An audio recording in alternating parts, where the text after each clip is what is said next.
Mahanadi serial next பிரேமோ என்ன மாதிரியான twist ஆக்க போகுதுன்னு பார்க்கலாம். நர்மதா யாருக்கும் தெரியாம உள்ள போறாங்க. அங்க நம்ம விஜய் வந்து காவேரியோட போட்டோவை பார்த்து பயங்கரமா ஃபீல் பண்ணி கதறி எழுதிட்டு இருக்காங்க. அப்ப நர்மதா அங்க போனதும் உடனே விஜய் வந்து, நர்மதா நீயா, நீ எப்படி இங்க வந்த? இங்க பார், வீட்டுல இருக்கவங்களுக்கு தெரிஞ்ச தேவையில்லாத அவங்க சண்டை போடுவாங்கன்னு சொல்லிட்டு தான் பேசிக்கிட்டு இருக்காங்க. எனக்கு அதை பத்தி எல்லாம் எந்த கவலையும் கிடையாது. அக்கா உங்களவே நினைச்சு எந்த அளவுக்கு வருத்தப்பட்டுட்டு இருக்கா தெரியுமா? இங்க பாருங்க மாமா, அக்கா உங்களுக்காக சாப்பாடு கொடுத்து விட்டாங்கன்னு சொல்லிட்டு சொல்றாங்க.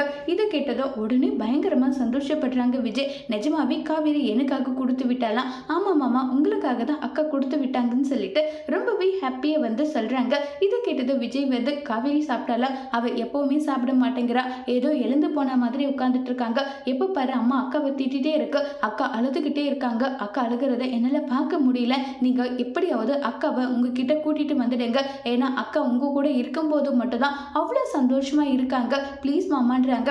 கவலைப்படாத, நான் எக்காரணத்து கொண்டோ எதுக்காகவும் நான் என் பொண்டாட்டியை யாருக்காகவும் விட்டு கொடுக்க மாட்டேன். நான் அவளை எப்படி பார்த்துக்கணுமோ அந்த மாதிரி நல்லபடியாக பார்த்துப்பேன் எல்லாம் சொல்லி ரொம்பவே சந்தோஷமா பேசிட்டு இருக்காங்க விஜய் வந்து. உடனே விஜய் காவேரி கிட்ட வந்து பேசணும், அதுக்கு நீ ஏதாவது ஏற்பாடு பண்ண முடியுமா? காவேரி நான் பார்க்கணும்னு சொல்லிட்டு நர்மதா கிட்ட வந்து ஹெல்ப் கேட்குறாங்க. நர்மதா செய்வாங்களா இல்லையாங்கிறத வரப்போகிற எபிசோட்ல வெயிட் பண்ணி பார்க்கலாம்.